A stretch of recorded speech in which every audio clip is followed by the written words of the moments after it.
lecture. Le rossignol de Chine. Épisode 2, page 88. Dans l'épisode précédent, le marchand voulait partir en Chine. C'est normal, pour acheter, vendre et gagner de l'argent, c'est-à-dire faire du bénéfice, puisque c'est son métier. Puis, sans oublier, passer à la clairière. Vous voulez savoir la suite? Eh bien, regardons d'abord l'illustration. C'est le marchand. Où se trouve-t-il? À la clairière. Qu'est-ce qu'il aperçoit au faîte de l'arbre, c'est-à-dire au sommet de l'arbre? Un rossignol. Regardez le visage du marchand. Comment a-t-il l'air? Étonné, stupéfait et même touché. C'est parce qu'il a vu un rossignol qui ressemble beaucoup à son propre rossignol, comme si c'était son frère, sa sœur ou même une personne de la famille. Alors, il l'appelle. « Ohé, rossignol!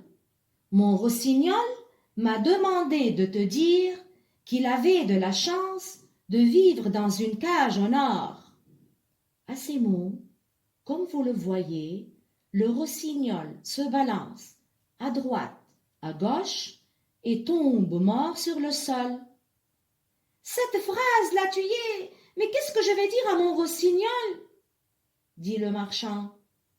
Dès son retour à la maison, le marchand n'avait plus le courage d'entrer au salon et saluer son rossignol. Vous vous demandez pourquoi?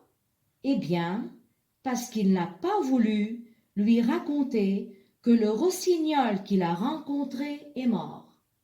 Et voilà, à nouveau, la vie du marchand a changé.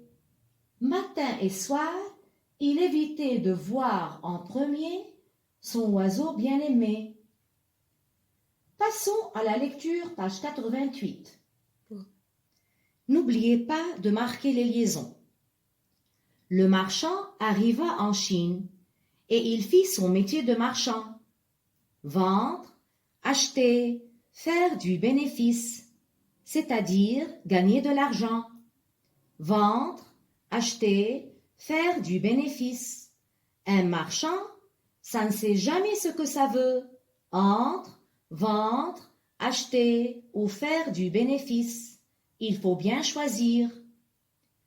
Quand le marchand fut satisfait de lui, c'est-à-dire content, il se mit en route pour retrouver la forêt de son rossignol. Arrivé dans la clairière, il fut stupéfait, c'est-à-dire étonné. Au faîte d'un arbre, au sommet d'un arbre, il vit un rossignol tellement semblable à son rossignol qu'il pensa que c'était peut-être son frère, sa sœur ou tout autre membre de sa famille. Il en fut tout ému et l'interpella, l'appela. « Ohé, rossignol! Mon rossignol m'a demandé de te dire que lui avait l'immense chance de vivre dans une cage en or. » Le rossignol vacilla à gauche, c'est-à-dire se balança lentement à gauche, à droite, puis il tomba du haut de l'arbre. Quand il toucha le sol, il était raide mort. Étudions maintenant les synonymes puis les antonymes. Satisfait, content. Stupéfait, très étonné. Il interpella, il appela.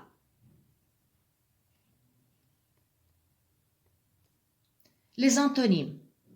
Retrouver, perdre. Semblable, différent.